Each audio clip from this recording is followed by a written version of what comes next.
Alright, we're gonna play a blitz game, and I'll talk you through my thought process. We are black against white. He does king's pawn opening. I want to play the Pirc defense, a modern kind of defense where instead of occupying the center directly, we just kind of control it.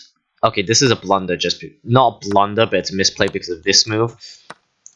And now I can actually go knight here, which actually forks the bishop, and now I just take this pawn. And now this knight's on a terrible square. As they say, a knight on the rim is dim because it doesn't really have a lot of moves. It's kind of forced to go back. So it is a bit annoying that I'm playing a Pirc, but maybe I could just counter. This is very interesting because now I have an outpost on this square. Maybe I should develop first. That probably was the better move. But it should be okay because I want to put my knight here. Okay, he's trading here. I'm gonna take the trade.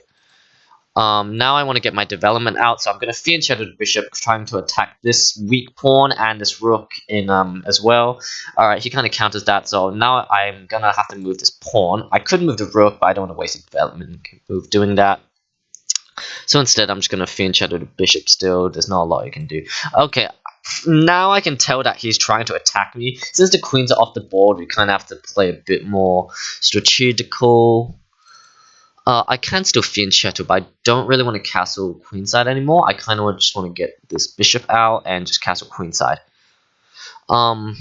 This pawn structure is really bad for him, so the best thing for him to do is not castle queenside.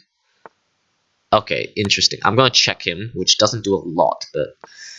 Okay, he decided to move his king, which is weird. So now I have this pin on the king and his rook, so I just win a rook for a bishop. That's super solid for me. There we go. Now I'm just going to continue developing my knight. It's better now here than the fianchetto because these two pawns are blocking and this bishop's defending here. Interesting, I'm going to keep the position closed. That was a blunder actually because this pawn is now hanging. If he doesn't see this, then okay, he didn't see it. Right, I take this. Actually, I'm going to block this because his knight can't go here. This is why. Oh my god, I'm dumb. So now the material is even, but I do have a bishop against knight, and that's fine. Because of that, I do actually want to trade here because I'm quite confident I win the endgame here. Now it's kind of a tempo game, just seeing who can get the tempo first. I'm gonna play. Yeah, see the thing. Like the knight only has V squares, and the bishop basically controls all of them. So as long as the king gets forward, like this knight is completely screwed. Gonna look to play this because knight can take. Cool. I just get the passed pawns now. It's very hard for him to play the game. Yeah, I can take here because I can just rush the king up, and like this. Yeah, the game's over. Like, there's nothing you can do. Like, this pawn structure was such a mistake by him. So his best move's here just to block me from going on this these three squares. So yep, and that's what he does. But unfortunately for him, actually I made a mistake as well. Okay, I'm gonna release this bishop because I need to keep this diagonal open.